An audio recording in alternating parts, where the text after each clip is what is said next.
Bonjour à tous, voilà, je me présente, je m'appelle Héloïse, j'ai 26 ans, bientôt 27 ans. Et aujourd'hui, si je décide de vous faire cette vidéo, c'est pour vous parler d'un trouble dont on ne parle pas assez pour moi et qui est fort stigmatisé. On connaît encore très peu de choses, ou du moins les gens qui ne sont pas concernés se font parfois des fausses idées sur les troubles psychiatriques en général. Donc voilà, je voulais un peu par cette vidéo vous expliquer mon parcours, vous expliquer les symptômes que j'ai pu avoir et que d'autres ont sûrement. J'espère que dans cette vidéo, certaines personnes pourront peut-être se reconnaître, se sentiront moins seules. Je ne vous donne pas de remède miracle parce que je vous avoue que c'est encore compliqué pour moi à l'heure actuelle, alors que ça fait 1 an et demi que j'ai été diagnostiquée borderline. Voilà, mais en tout cas, cette vidéo sert vraiment à se dire que vous n'êtes pas seul et peut-être vous apporter certaines explications que j'ai pu avoir par les psychologues, par le psychiatre.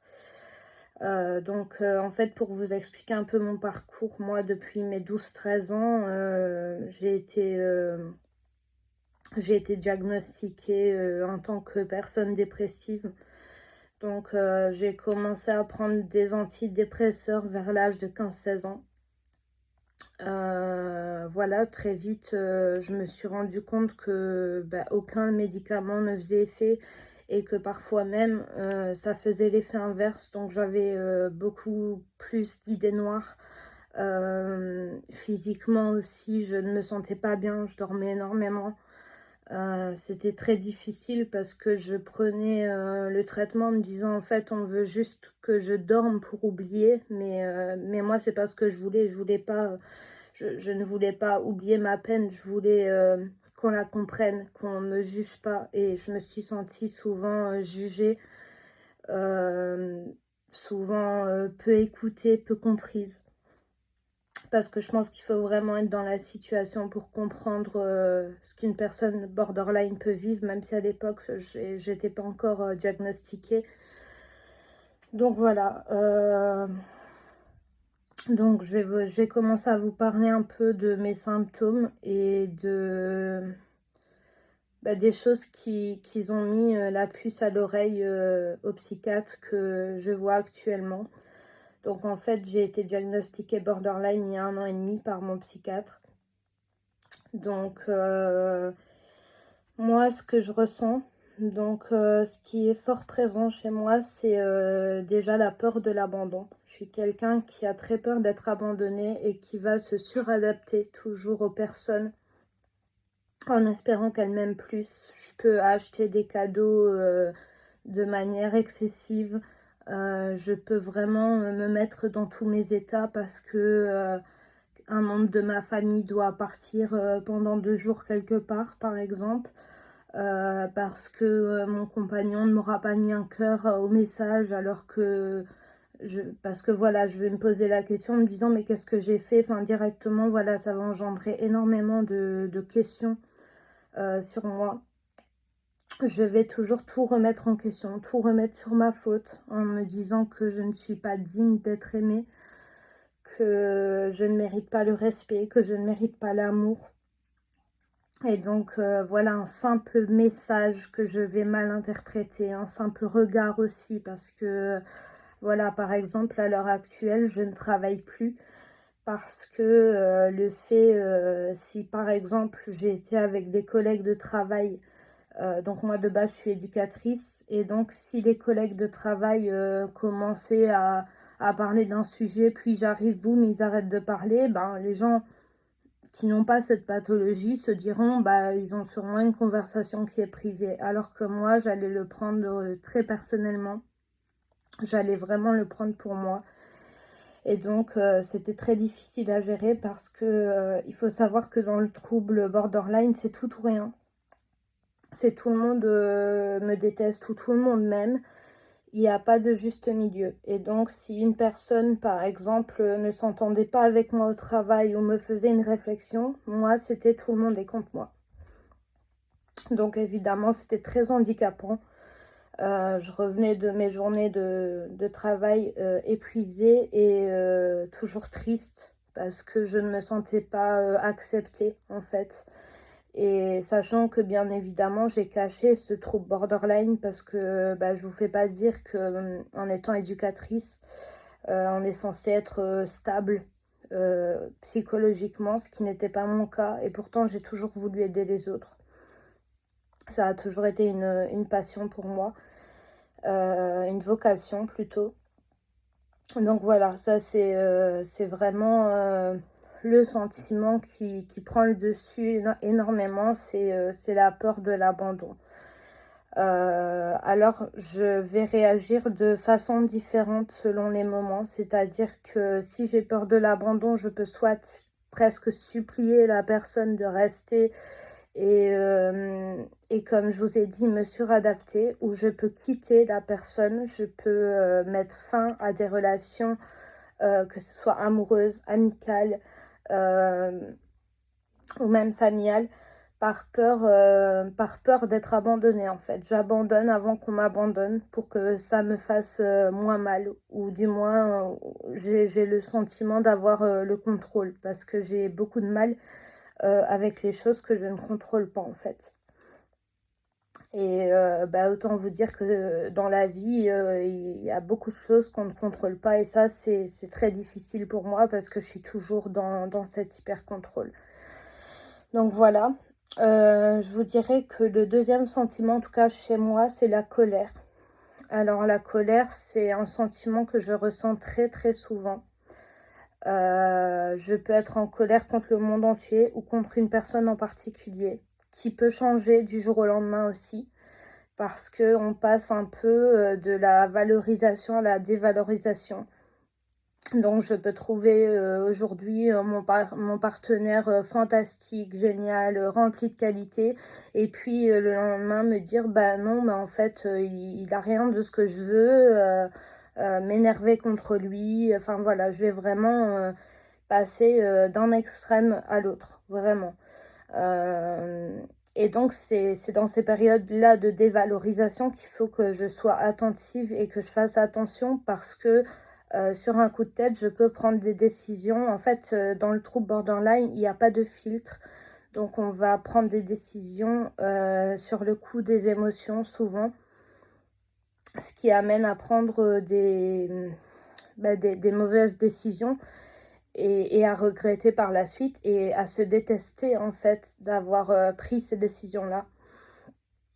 Moi, il m'est déjà arrivé plusieurs fois où voilà, j'ai quitté mon partenaire, et puis où je revenais quelques jours après, ou parfois même des mois après, en me disant mais enfin, mais qu'est-ce que j'ai fait, pourquoi j'ai fait ça, et de me détester d'avoir fait ça. Mais sur le coup c'était plus fort que moi, peut-être parce qu'à ce moment-là il m'a mis en colère pour une petite chose, un petit détail, parfois pour des choses plus importantes, enfin voilà. Mais en tout cas voilà, on peut passer, même dans sa famille, hein, de la valorisation à la dévalorisation, se dire ma maman aujourd'hui elle est fantastique, et peut-être que demain je me dirais bah ma maman elle n'a pas fait ça, ou enfin voilà.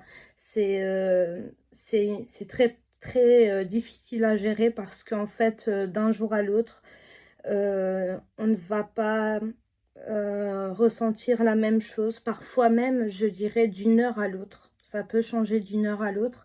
C'est d'ailleurs la grande différence avec la bipolarité, parce que ce sont deux maladies qui se ressemblent quand même sur pas mal de choses, parce qu'il faut savoir que le trouble borderline est un trouble, mais c'est une maladie, parce que on n'en soigne pas. On peut être stabilisé avec un traitement, mais on reste borderline, quoi qu'il en soit. Mais donc c'est la grande différence avec la bipolarité, c'est que vraiment le trouble borderline peut changer d'humeur d'une heure à l'autre, d'un jour à l'autre, alors que dans la bipolarité, on va plus retrouver des phases de tristesse et des phases d'excitation, je ne trouve plus le mot des phases d'euphorie, voilà. Alors moi, dans mon cas, je ressens très c'est très rare que je ressente de l'euphorie. Moi, je suis beaucoup, dans la tristesse, dans la colère, dans les émotions assez négatives. Mais il y a aussi des borderline qui peuvent, sauter de joie quand ils sont heureux et vraiment, pleurer de bonheur. Enfin voilà, ce n'est pas que des émotions négatives, en tout cas, pour la plupart des gens qui sont, borderline. Après, j'aime bien dire que chaque personne est différente. Donc il y a forcément des symptômes que certains borderline ont et que d'autres n'ont pas. Moi, par exemple, un truc qu'on retrouve chez les borderline et que moi je n'ai pas, c'est l'automutilation. Donc les personnes borderline ont tendance à se mutiler parce que le fait de ressentir de la douleur physique, ça leur fait un peu oublier la douleur psychologique en fait. Voilà, ça moi je ne l'ai pas. Par contre, on peut aussi avoir des conduites à risque. Donc des conduites à risque, c'est quoi? Ça peut être, faire des excès de vitesse en voiture, ça peut être avoir des rapports sexuels non protégés, ça peut être, se mettre en danger en rencontrant des personnes qu'on ne connaît pas ou, enfin voilà, il y a plein de façons différentes de se mettre en danger. Et ça, c'est vrai que c'est difficile à gérer parce qu'en fait, on ne se rend compte de la conduite à risque qu'une fois que c'est fait, en fait. Voilà. Donc, on ne va pas se dire, par exemple, si j'ai des rapports sexuels non protégés, bah, je peux attraper une maladie. Non, ça, on va se le dire après, mais quand il est trop tard. Parce que, encore une fois, on n'a pas ce filtre qui fait que on va se poser la question en fait. On n'a pas c'est action-réaction. Donc voilà. Alors, donc voilà un petit peu certains symptômes. Je réfléchis parce que du coup j'ai parlé énormément. Ça fait déjà 12 minutes que je parle. Donc il faut que je m'y retrouve un peu dans mes pensées parce qu'il faut savoir aussi que les personnes borderline ont tendance à, pas tout le temps, mais à avoir des troubles de l'attention qui sont liés aux troubles borderline. En tout cas, pour ma part, c'est le cas. Donc, je parlais donc de la conduite à risque, la peur de l'abandon.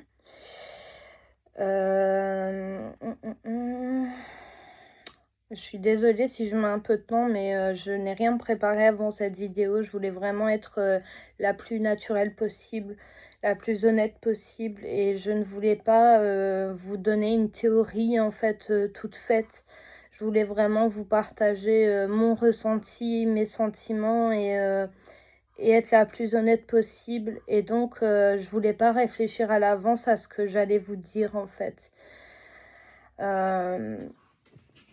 Il y a aussi donc voilà, c'est là où je voulais en venir, donc des émotions très excessives. Donc j'ai parlé de la colère, mais ça peut aussi être la tristesse, bien évidemment, la joie. Mais on va tout ressentir en fois 1000. Donc si on est en colère contre quelqu'un, on peut vraiment vouloir en venir aux mains. Vouloir que cette personne meure, enfin vraiment des choses, ça peut aller, les phases peuvent aller très loin. Et malheureusement, c'est des choses bah, qu'on ne contrôle pas forcément en fait. Et donc c'est vrai qu'on doit faire attention. Ah oui, voilà, donc je voulais vous parler aussi des addictions. Donc en fait, les personnes borderline ont tendance souvent, très souvent même, à avoir des addictions. Donc pour ma part, en fait, je n'ai jamais eu proprement dit des addictions, mais plutôt des périodes addictives, si je peux dire ça comme ça. C'est-à-dire que donc les personnes borderline peuvent se droguer, peuvent boire de l'alcool, peuvent avoir beaucoup de rapports sexuels. En fait, elles ont besoin de combler un vide. C'est aussi un des symptômes, c'est avoir un vide intérieur, l'impression qu'on a besoin que quelque chose nous remplisse. Et donc, quand on va boire de l'alcool ou fumer un joint ou autre chose, parce qu'il y a même des personnes qui se droguent par cocaïne, par héroïne, enfin voilà, ça peut être diversifié. Et j'ai envie de dire que toutes ces personnes-là, je les plains de tout cœur parce que c'est vraiment très compliqué à gérer. On ne se rend pas compte que l'effort qu'ils doivent fournir pour lutter contre toutes leurs pensées, pour lutter contre leurs addictions, enfin, c'est vraiment très, très difficile.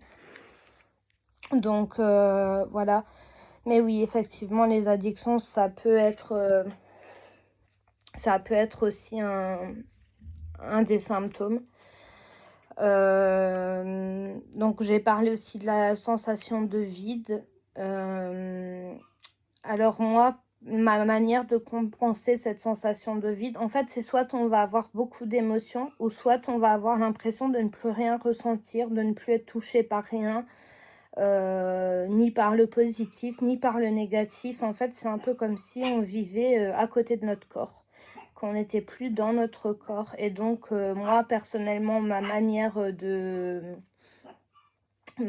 de combler ce vide, c'est les achats compulsifs qui peuvent aussi faire partie du trouble borderline. Donc, j'ai besoin de m'acheter que ce soit des vêtements, que ce soit des décorations, du maquillage, n'importe quoi, qui va venir combler. C'est comme si quand je donnais l'argent, je remplissais quelque chose en moi, en fait. Voilà, comme quand j'offre quelque chose à quelqu'un. J'ai l'impression de remplir une partie de moi grâce au bonheur de l'autre, en fait. Donc, voilà, les dépenses compulsives, c'est quelque chose auquel il faut vraiment faire attention.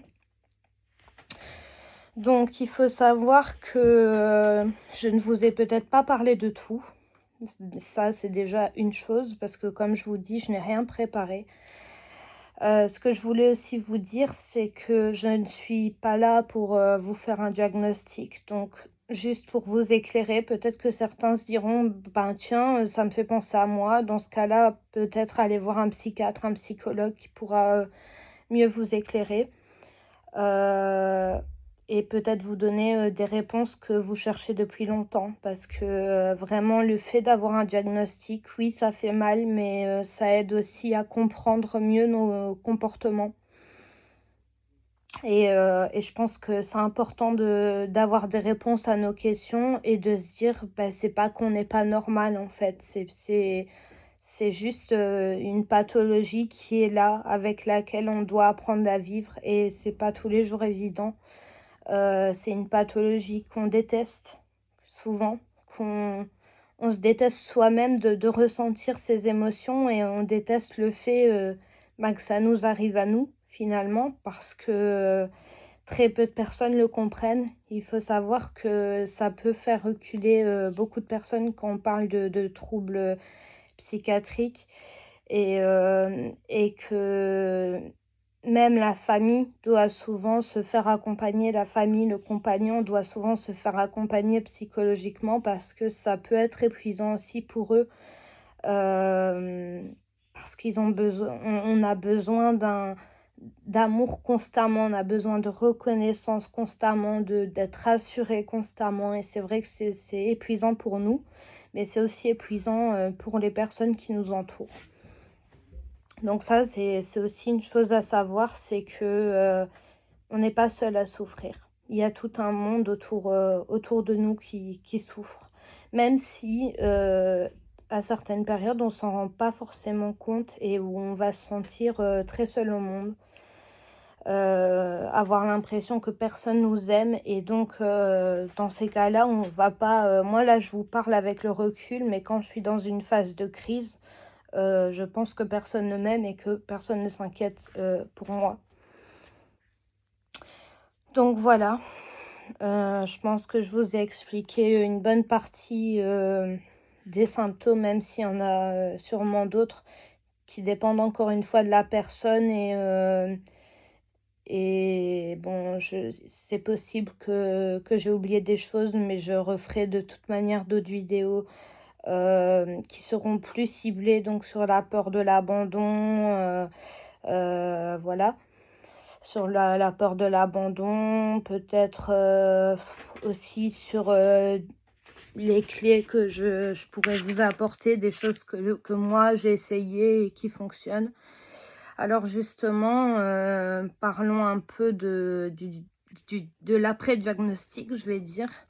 Donc, il faut savoir que souvent, donc les personnes qui ont un trouble borderline ont besoin d'un traitement médicamenteux et un suivi psychologique qui est très, très, très important, même plus important que le traitement médicamenteux. Parce que c'est vraiment le psychologue qui va nous aider à gérer nos émotions, qui va nous donner les clés, les outils. Alors moi, quand je suis en crise, ce qui fonctionne, c'est de m'isoler. Attention, pas n'importe quelle crise. Si je suis, en fait, encore une fois, tout dépend du moment. Il y a des moments où je vais demander, et c'est important si vous êtes borderline, d'exprimer ce que vous ressentez, mais d'exprimer aussi de quoi vous avez besoin à ce moment-là. Parce qu'il y a des moments où je vais avoir besoin de m'isoler, d'écrire, d'être seule et d'être dans le silence. Et il y a des fois où au contraire, je vais avoir besoin qu'il y ait une présence à côté de moi pour être sûre de ne pas en arriver à commettre l'irréparable en fait. Parce que ça peut arriver lors de crises. Ouais, il faut savoir que j'ai fait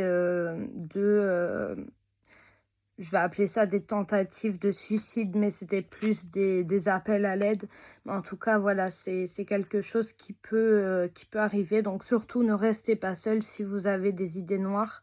Parlez-en à quelqu'un de votre entourage. Et si cette personne n'arrive pas à vous raisonner, surtout, voilà, appelez l'ambulance. Et voilà, vous verrez un psychiatre d'urgence qui pourra vous aider au mieux. Donc voilà, comme je vous dis, le traitement médicamenteux, bah écoutez, on parle de régulateur d'humeur, d'antidépresseurs dans certains cas, mais c'est pas pour tout le monde. Il y a des personnes borderline qui ne prennent pas d'antidépresseurs. Moi, j'en ai besoin parce que j'ai beaucoup de phases de tristesse. Donc voilà. Et dans certains cas, bah, des anxiolytiques, des calmants. Donc voilà, le traitement va dépendre vraiment d'une personne à l'autre. Certaines personnes devront prendre plus de médicaments que d'autres. Les médicaments seront différents selon les symptômes. Est-ce que vous êtes quelqu'un d'impulsif? Est-ce que vous êtes quelqu'un qui est plus dans la tristesse? Enfin, comme je vous dis, chaque personne est différente, donc je ne peux pas vous dire ah, tel traitement fonctionnera parce que je suis toujours moi à la recherche du bon traitement, parce que parfois le traitement peut fonctionner bien bon, déjà il faut savoir que quand on prend un nouveau traitement, il faut attendre minimum 3 semaines à 1 mois pour avoir les premiers résultats. Parfois, le traitement peut très bien fonctionner pendant même 6 mois et puis d'un coup, boum, les crises reviennent et il faut changer de molécule. Donc voilà. Bah, je pense que je vous ai donné les explications les plus claires possibles en tout cas. J'espère que cette vidéo vous aura aidé. N'hésitez pas à me mettre des j'aime, des commentaires et à me poser peut-être éventuellement des questions auxquelles je répondrai avec plaisir si je sais y répondre. N'hésitez pas non plus à me demander des sujets si vous avez envie de parler de sujets particuliers. Si je m'y connais, je me ferai un plaisir de faire une vidéo pour vous aider dans vos démarches, dans vos questionnements. Voilà, je vous souhaite une très bonne fin de soirée et à bientôt, j'espère.